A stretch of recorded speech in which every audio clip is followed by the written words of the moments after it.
ఒక ముస్లిం ఫాదర్కి ఒక ముస్లిం లేడీకి పుట్టినవాడు.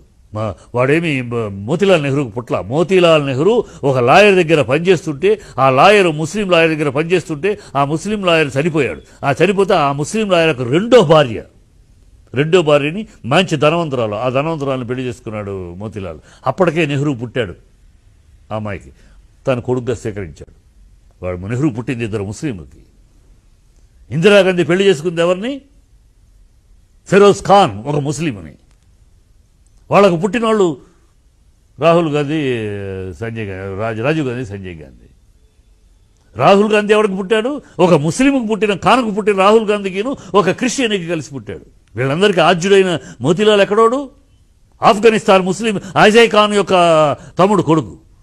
ఆనాడు 1850s గొడవలు అయితే ఢిల్లీ నుంచి పారిపోయి కాశ్మీర్కి వెళ్ళిపోయి అక్కడ తన తలదాచుకుంటానికి నెహ్రీ అనే కాలవ నదో ఇవాళ